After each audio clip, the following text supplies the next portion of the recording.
Hello guys, कैसे हैं आप लोग। स्वागत है आपका एक बार फिर से यूएसएजी साइंस यूट्यूब चैनल में। तो दोस्तों, हम लोग क्या कर रहे थे अपने इस वीडियो में, हम लोग अल्कोहल, फिनॉल और ईथर वाले चैप्टर को लगभग ख़त्म ही कर चुके हैं। लगभग 70% पोर्शन ख़त्म हो चुका है। बस हम लोग का लास्ट पोर्शन बचा हुआ है जो कि है ईथर। ईथर ख़त्म होने के साथ ही साथ मैं शुरू कर दूंगा VVI टॉपिक्स पढ़ाना शुरू कर दूंगा क्लास 12th के लिए, जो कि काफ़ी इंपॉर्टेंट होने वाला है बोर्ड के पॉइंट ऑफ व्यू से मिशन 2022 में। तो चलिए दोस्तों, समय बर्बाद नहीं करूंगा मैं ईथर को स्टार्ट कर रहा हूं। हम लोग आज से ईथर को पढ़ेंगे क्योंकि हम लोग इससे पहले फेनॉल को कवर कर चुके हैं। फेनॉल का किस तरह से निर्माण हुआ, प्रेपरेशन, उसका केमिकल प्रॉपर्टीज़ किस तरह से था, वो किस कंडीशन में रिएक्शन किया था ना, क्या क्या प्रोडक्ट बनाया था, मैंने आपको सब कुछ बता चुका हूँ और सब कुछ मैं ट्रिक से ही बताया दोस्तों। उसके पहले मैंने अल्कोहल का इतिहास और पूरा प्रिपरेशन, उसका फेनॉल के साथ क्या बना क्या नहीं हुआ, इसका टाइप्स देखे थे, उसका प्रिपरेशन, उसका केमिकल प्रॉपर्टीज़, उसका फिजिकल प्रॉपर्टीज़, हम लोग सब कुछ एक एक चीज़ एक एक पॉइंट को हम लोग कवर करते आए हैं दोस्तों।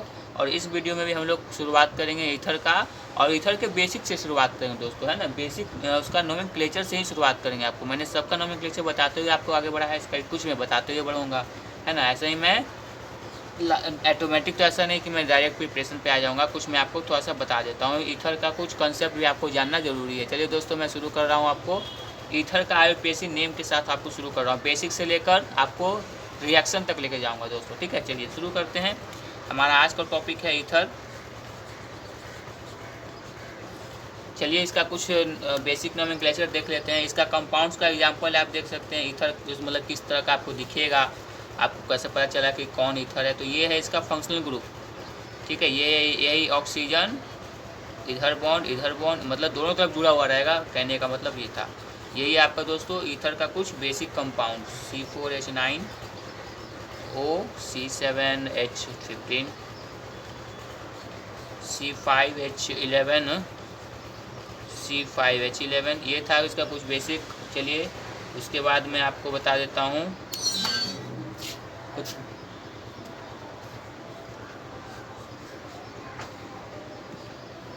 ये रहा दोस्तों, इसको मैं आपको बताता हूँ। पहले तीनों का नाम लिख कर बता देता हूँ। चलिए इसका नाम क्या आपको पता तो होगा, या आपको आप 11th में पढ़ चुके हैं और 12th में भी आप आए हैं, तो ये सब चीज़ आपको थोड़ा बहुत याद होगा ही होगा। यहाँ पे देखिए क्या है दोस्तों, एक कार्बन, यहाँ पे दोस्तों 4 कार्बन है ना। तो इसको IUPAC नेम लिखने के लिए क्या करेंगे, IUPAC नेम लिखते समय हमको आपको हमेशा ध्यान देना है, जो कम वाला कार्बन ग्रुप है उसको आपको ऑक्सी लगाकर, और जो ज़्यादा उसमें इन लगा देना। तो हम लोग वही करेंगे, मेथॉक्सी, और यहाँ पे मेथऑक्सी ये हमने लगाया है। ईथर की आपको पहचान लीजिए, जब भी आपको इस तरह का नाम दिखे तो आप समझ लेना कि ईथर का कंपाउंड है, मेथॉक्सी ब्यूटेन, ठीक है। कम वाले में ऑक्सी और ज़्यादा वाले में एन लगा दी। एन लगाने का मतलब आप समझ ही रहे हैं दोस्तों, क्योंकि इसमें कहीं ना कहीं डबल बॉन्ड नहीं है। चलिए देखिए यहाँ पे क्या हो जाएगा, यहाँ पे 4 कार्बन, यहाँ पे 7 कार्बन, तो कम वाले में ऑक्सी, ज़्यादा वाले में एन। कम वाला है आपका ब्यूटॉक्सी, और ज़्यादा वाला हेप्टेन। एज इट इज़ यहाँ भी होगा पेंटॉक्सी, पेंटेन। अब इसमें कोई बड़ा है ही नहीं, तो आप क्या कीजिएगा, आपको कोई भी लेकर चलना है, ठीक है। बड़े वाले को हमेशा प्रेफर देना है, लेकिन जब बराबर है तो क्या कीजिएगा, किसी को भी लेकर चले जाइएगा। अब देखिए इस तरह के कंपाउंड में आपको क्या करना है, जब बेंजीन को, हमेशा ध्यान रखिएगा, जब बेंजीन आ जाए आपके नोमेनक्लेचर में या फिर ये ईथर के कंपाउंड में, तो आप क्या कीजिएगा, जब मेन चेन में लीजिएगा ना, बेंजीन जब मेन चेन में अगर है तब तो इसका नाम बेंजीन का बेंजीन ही रहेगा, आपको पता होगा। लेकिन अगर ये ब्रांच में अगर आ गया दोस्तों, ब्रांच में, है ना, ब्रांच में आइल लगाते थे ना हम लोग, इसी तरह से इसको लगाएंगे फेनाइल। फेनॉल नहीं दोस्तों, फेनाइल, YL। फेनॉल और फेनाइल अलग अलग चीज़ है। चलिए चलिए हम उसका कुछ एग्जांपल दिखा देते हैं इस तरह का कंपाउंड का। ये रहा आपका, ठीक है। तो क्या करेंगे, हम बताए थे आपको, कम वाले में ऑक्सी, कम वाले में ऑक्सी कहने को मतलब ऑक्सीजन के साथ ही चल रहा है ना, ये सब ऑक्सीजन के साथ ही चल रहा है। एक तरह से ब्रांच हो गया, मैं मतलब बता रहा हूँ आपको इसके लिए। चलिए इसका क्या नाम हो जाएगा, इथॉक्सी, कम वाला इथॉक्सी, बेंजीन, इथॉक्सी बेंजीन। चलिए एक और कुछ दिखाता हूँ, ऑक्सीजन, और C7H15। इस बार इधर ज़्यादा कार्बन है दोस्तों, है ना। जब ज़्यादा कार्बन इधर है तो आप इसको ब्रांच ले लीजिए। ब्रांच को मैं घेर के आपको डिनोट कर देता हूँ, जो भी घेरा हुआ सब ब्रांच ही आपको एक तरह से एज्यूम कर लेना है। चलिए, तो इसका क्या हो जाएगा आपको मैं बता चुका हूँ, फेनॉक्सी हेप्टेन। ठीक है, आपको पता है। ठीक है, अगर ये यहाँ पे ओ भी अगर नहीं रहता तो इसको यहाँ पे फिनाइल लिखते। ठीक है, लेकिन यहाँ पे ओ लग चुका है तो फिनाइल में ऑक्सी जोड़ दीजिए। जैसे ऊपर जोड़ रहे थे, सब में जोड़ रहे थे, आप ऑक्सी लगा देना। ठीक है, अच्छा एक इस अगर यहाँ पे था दोनों बराबर हो जाए तो आप किसी में भी कुछ भी लगा सकते हैं। जैसे यहाँ पे बराबर हो जाए, बेंजीन भी अगर इस तरह का कंपाउंड बनाना शुरू कर दे तो आप किसी को एक को ब्रांच ले लीजिए, मतलब कि किसी को भी फेनॉक्सी और बेंजीन ले लीजिए एक को। कोई डाउट तो नहीं होगा दोस्तों, हमने क्या बोला, सिंपल कम कार्बन वाले के साथ ऑक्सी, ज़्यादा कार्बन वाले के साथ एन लगा देना, बस। इसके आगे तो कुछ था ही नहीं। अब इसके बाद मैं आपको कुछ स्पेशल नोमेनक्लेचर बता देता हूँ जो कि आपके लिए इम्पोर्टेंट होगा, बुक में भी दिया हुआ है। दोस्तों अब कुछ नोमेनक्लेचर देख लेता हूँ जो थोड़ा सा अच्छा लेवल का होना चाहिए भी, मतलब इसमें कुछ ब्रांच वाला भी कुछ आ जाए तो क्या आप नोमेनक्लेचर को पूरा कर सकेंगे, तो वो मैं बता देता हूँ। कुछ साइक्लिक कंपाउंड्स को भी लाना ज़रूरी है। तो यहाँ पे OC2H5। ठीक है, तो चलिए हम लोग क्या करेंगे, आपको पता है जब भी कॉम्प्लिकेटेड स्ट्रक्चर आता है किसी भी तरह का नोमेनक्लेचर में, तो आपको न्यूमेरिकल मतलब कि हर एक कार्बन के पास एक नंबर बैठाना जरूरी होता है, मतलब नंबरिंग करना होता है, लॉन्गेस्ट चेन खोजना होता है ना, ये सब चीज़ आपको फॉलो करना होता है। ठीक है, तो इसमें तो आपको मेन चेन तो समझ में आ गया कि ये बीच वाला ही मेन चेन होने वाला है ना। बीच वाला के पास ही सबसे ज़्यादा कार्बन है, इसको सबसे ज़्यादा प्रीफर करना आपको। तो क्या करेंगे हम लोग, अब नंबरिंग कहाँ से स्टार्ट करेंगे दोस्तों, तो नंबरिंग कहाँ से करना आपको पता है, जहाँ से आपको ये वाला चीज़ पोर्शन जल्दी मिल जाए, क्योंकि यहाँ पे ही ईथर लगा हुआ है या कह सकते हैं ऑक्सीजन जुड़ा हुआ है, तो हम लोग यहाँ से नंबरिंग करेंगे 1। अब इधर से जहाँ भी जाएँ जहाँ जोड़ सकते हैं, 2 3 4 5 और 6, हालांकि इनका कोई उपयोग नहीं है। तो चलिए दोस्तों, हम लोग क्या लिखेंगे, 1 पे क्या लिखेंगे, 2 कार्बन वाले के साथ इथॉक्सी, पता है ना, इसको छोड़ दीजिए। तो इसको क्या लिखेंगे, इथॉक्सी, इसमें एन लगाएंगे ना। तो चलिए करते हैं वही काम, सब ब्रांच है दोस्तों, ये सब मैं घेर रहा हूँ जो ब्रांच है। चलिए 1 के साथ इथॉक्सी, 4 पे 2 है इसीलिए मैं डाई लगा दिया हूँ, डाई मिथाइल। और पूरा है आपका मेन चेन साइक्लोहेक्सेन। चलिए दोस्तों कवर हो गया है, कोई दिक्कत नहीं होगा। मैं अब दूसरा कंपाउंड लेता हूँ और इस तरह का CH3 CH2। अब यहाँ पे ईथर, और ईथर के साथ मैं नीचे ब्रांच दे देता हूँ CH3, CH और CH3, यहाँ भी एक ब्रांच। चलिए इसका नेमिंग क्या करेंगे दोस्तों, सबसे पहले तो आप देख लीजिए इसको, हाँ मतलब कि हर एक कंपाउंड को आपको 2 पार्ट में बांट देना है। ईथर वाला एक ऑक्सीजन से इधर, एक ऑक्सीजन से इधर। तो इधर वाले तो आपको पता है कि कम कार्बन है, यहाँ पे 2 ही है आपको पास कार्बन, और इधर ज़्यादा है, तो आप क्या कीजिएगा, एक ब्रांच हो गया, मतलब इसका एक में ऑक्सी लगा देना आपको। आप सबसे पहले लिख ही दीजिए ऑक्सी, है ना, इथॉक्सी। अब किस तरह से नंबरिंग होगा तो यहाँ पे हम नंबर बैठा देंगे। चलिए अब इधर नंबरिंग कर लेते हैं कि किस तरह से हम लोग को नंबरिंग करना है, उस तरह से जहाँ से आपको ये चीज़ पहले मिल जाए। तो यहाँ से करेंगे तो 1 2 3 पे मिलेगा, यहाँ से करेंगे तो 1 2 पे मिल जाएगा। तो चलिए ये 1 2 पे इथॉक्सी तो 2 लिख दीजिए। उसके बाद 3 पे मिथाइल, तो 3 पे मिथाइल दे लीजिए, मिथाइल। 4 कार्बन के लिए ब्यूटेन। आशा करता हूँ दोस्तों आपको एक चीज़ क्लियर हो चुका होगा। ठीक है, अब मैं आपको कुछ साइक्लिक बता देता हूँ, साइक्लिक कंपाउंड में किस तरह से आपको नोमेनक्लेचर करना है जो कि आपको बीच में ही ऑक्सीजन कंटेन कर ले। तो क्या कीजिएगा वही बता दूँ। साइक्लिक कंपाउंड्स का नोमेनक्लेचर के लिए आपको मैं एग्जांपल दे रहा हूँ कुछ इस तरह से। ऑक्सीजन मतलब इस तरह से आपको पहचानना पड़ेगा कि क्या किस तरह का कंपाउंड में किस तरह का न्यूमेरिकल और नोमेनक्लेचर करना चाहिए। चलिए ये आपका कुछ बेसिक है, इसका नाम है ऑक्सीरेन, ऑक्सीरेन। ठीक है, ऑक्सीरेन इसका नाम है।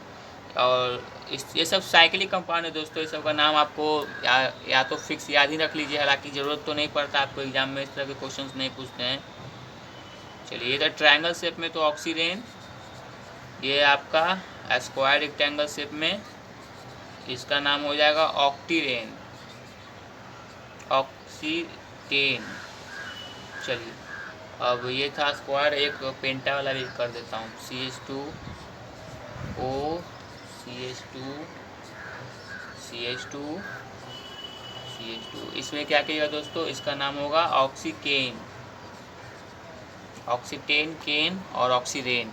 ठीक है, 3 ऑक्सी तो लगा हुआ होना चाहिए क्योंकि ऑक्सी इसका ये आपका ईथर का पहचान हो गया नाम में, और बाकी आपका ऑक्सीरेन है तो मतलब समझिए कि ये ट्रायंगल शेप में होगा, टेन है तो चतुर्भुज, केन के लिए पेंटा आपको समझना है।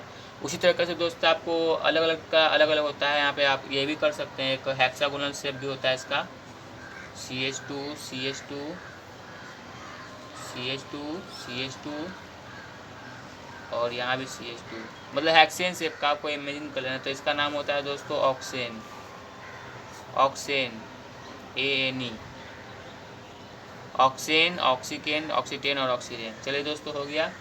अब हमको चलिए इसका नेमिंग करता हूँ, जब कॉम्प्लिकेटेड स्ट्रक्चर आ जाएगा ना तब क्या कैसे करना है। चलिए पहला क्वेश्चन लेते हैं थोड़ा सा इस टाइप का,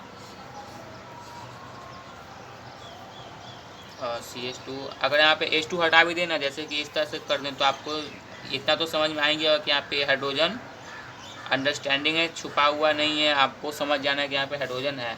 चलिए इसमें ब्रांच ले लेते हैं, यहाँ पे है ब्रोमीन, क्लोरीन, यहाँ पे मान लीजिए CH2 है, यहाँ पे नाइट्रो कंपाउंड को भी जोड़ देते हैं। अब देखते हैं नॉमेनक्लेचर क्या होगा। तो सबको सब ब्रांच है दोस्तों, आपको पता चल गया होगा क्योंकि इसका मेजर नेम है ऑक्सीरेन, मेन चेन है ऑक्सीरेन। अब बाकी सब है सबका ब्रांच। चलिए नेमिंग कर लीजिए, नेमिंग हमेशा शुरुआत यहाँ से होगा 1 2 3, ये सब कार्बन है दोस्तों। नेमिंग शुरुआत यहाँ से होगा, शुरुआत आपको बता चुके हैं, जहाँ से आपको ऑक्सीजन यहाँ पे जल्दी मिल रहा है, मतलब ईथर जल्दी मिल रहा है वहाँ से। इसका नाम क्या हो जाएगा दोस्तों, 2 पे ब्रोमो और 2 पे क्लोरो, अलग अलग चीज़ है ना। 2 पे ब्रोमो, ब्रोमो पहले क्यों लिख रहे हैं क्योंकि अल्फ़ाबेट में पहले आता है। 2 क्लोरो क्योंकि अल्फ़ाबेट में ब्रोमो के बाद क्लोरो ही आता है। उसके बाद है 3 पे नाइट्रो या मिथाइल, 3 पे मिथाइल क्योंकि मिथाइल एम पहले आता है ना दोस्तों, इसीलिए 3 पे नाइट्रो। नाइट्रो पूरा को क्या बोलेंगे, ऑक्सीरेन। चलिए ऑक्सीरेन, ये हो गया दोस्तों। इसी तरीके से आपको अलग अलग कंपाउंड्स दे देगा, तो अब मैं लगता हूँ कि आपको सब कुछ समझ में आ गया होगा। चलिए अब मैं आपको कुछ क्राउन शेप का कुछ स्ट्रक्चर बता देता हूँ जो कि इस तरह का रहेगा। ठीक है, एक दो एग्जाम्पल मैं उसका भी बता देता हूँ। इस तरह का कंपाउंड, हालांकि आप ये सब 11th में पढ़ चुके होंगे मुझे ऐसा लग रहा है।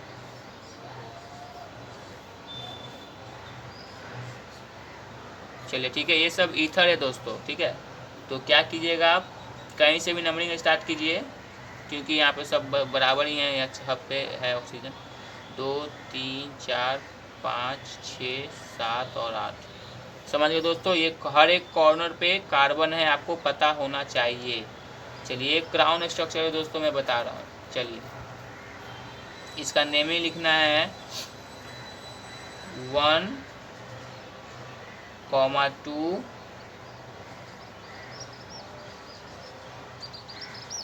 क्राउन 4। तो इसका नाम हो गया दोस्तों, इस कंपाउंड का नाम हो गया 1 2। 1 2 कहने का मतलब ये कॉमन नहीं दीजिए, यहाँ पे 1 2 कहने के लिए 12 कर दीजिए आपको। इसको 1 2 कहने का मतलब है मेरा 12 क्राउन 4। ये कहने का मतलब क्या हुआ, ये नाम कैसे आया तो देखिए दोस्तों, आपको ये सिंपल, बिल्कुल सिंपल है। ऑक्सीजन का संख्या होगी यहाँ पे जोड़ दीजिएगा 4, और यहाँ पे कार्बन प्लस ऑक्सीजन का संख्या जोड़ दीजिए। कार्बन यहाँ पे 8 है ना, और 4 आपका ऑक्सीजन है, तो 8 4 12 क्राउन 4। समझ गए, ऑक्सीजन और कार्बन दोनों को योग यहाँ पे, बीच में क्राउन और बगल में ऑक्सीजन। चलिए इस तरह से हम क्या करते हैं, इसका स्ट्रक्चर बताते हैं दोस्तों। इसका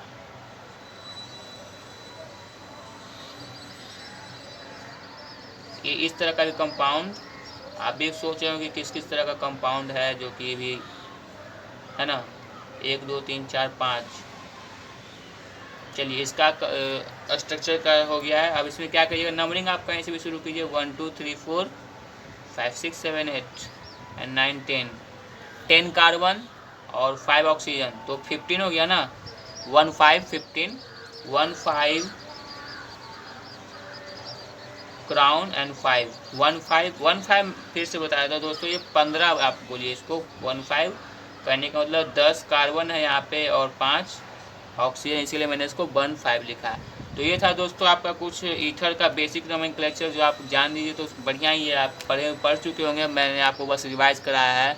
तो दोस्तों इस वीडियो में मैं आपको इसका नोमेनक्लेचर बता चुका हूँ, और मैं आपको एक प्रिपरेशन भी बता देता हूँ, ठीक है, क्योंकि आप भी एक प्रिपरेशन समझ लाइएगा तो आपको पता चल जाएगा किस तरह का रिएक्शन इसमें आने वाला है या किस तरह का रिएक्शन होता है। तो मैं आपको एक प्रिपरेशन दिखाता हूँ। तो सबसे इम्पॉर्टेंट रिएक्शन आपको बता रहा हूँ दोस्तों, विलियमसन साइंथिसिस, विलियमसन द्वारा बनाया गया ईथर। विलियमसन साइंथिसिस, एक साइंटिस्ट का नाम है विलियमसन, उसके द्वारा जो बनाया गया ईथर था उसी को नाम रख दिया गया विलियमसन साइंथिसिस। कहने का मतलब विलियमसन ने क्या किया था आपको बता देता हूँ। आर कोई अल्काइल ग्रुप है कार्बन का, इसके साथ ONA, और आर एक ये भी कोई कार्बन का ग्रुप है, इसके साथ हैलोजन, ठीक है, हैलोजन। हुआ क्या था यहाँ पे, ये सोडियम आपका ये हैलोजन लेकर भाग गया, ठीक है। आप इसको चाहे तो अच्छे से भी समझ सकते हैं, ये अपने इलेक्ट्रॉन लेकर हटा था पहले, फिर ये भी अपने इलेक्ट्रॉन लेकर हटा था। इसका मतलब मैं आपको बता रहा हूँ एक तरह से मैं आपको इसका अलग अलग मतलब सेपरेशन किस तरह से रिएक्शन बना वो बता देता हूँ। ये बना, पहले यहाँ से सोडियम हटा, फिर यहाँ से ये हैलोजन हटा, दोनों आपस में मिल गया, और उसके बाद ये चीज़ यहाँ पे आकर अपना इलेक्ट्रॉन के साथ अपना इलेक्ट्रॉन देकर यहाँ पे जुटी है, ठीक है। ये था इसका मैकेनिज्म, लेकिन मैकेनिज्म आपको ज़रूरत नहीं है फिलहाल, यहाँ पे मैं आपको ट्रिक से ही बता देता हूँ। सोडियम गया इसके साथ और आर जुट गया, ये बन गया हमारा एक ईथर का कंपाउंड, और NaX अलग हो गया। एग्जाम्पल मैं आपको यहाँ दिखा देता हूँ,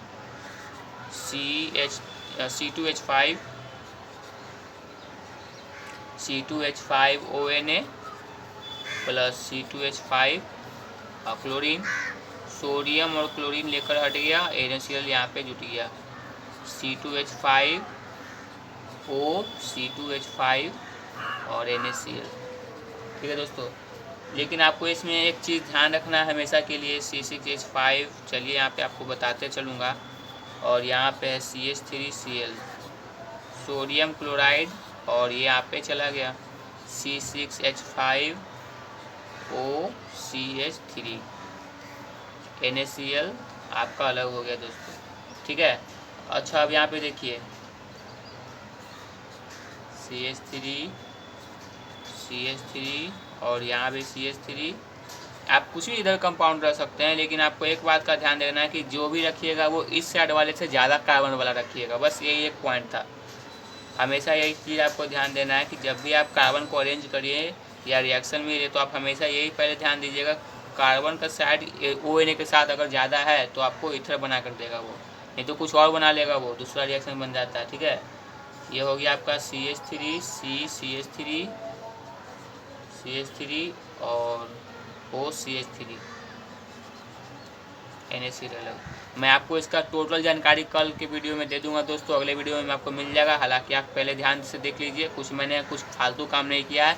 अगर आप इसका मैकेनिज्म भी चाहेंगे तो कमेंट कीजिए, बताइए आपको मैकेनिज्म चाहिए तो मैं आपको बता दूंगा अगले वीडियो में। तब तक के लिए वीडियो को रोक रहा हूँ दोस्तों, तो वीडियो को लाइक कर दीजिएगा ज़रूर, शेयर कर दीजिए और मेरे चैनल को सब्सक्राइब कर दीजिए दोस्तों। साथ ही साथ आपको ये भी ध्यान देना है कि इस चैप्टर के बाद मैं आपको 12th का पूरा सिलेबस कवर कराऊंगा दोस्तों। एग्ज़ाम से बहुत पहले सारा तैयारी करवा दूंगा दोस्तों, क्वेश्चन बैंक, मॉडल पेपर, हर चीज़ का तैयारी होगा। तो मिलते हैं दोस्तों अगले वीडियो में हम अपने विलियमसन साइंथिसिस रिएक्शन के साथ। Thank you.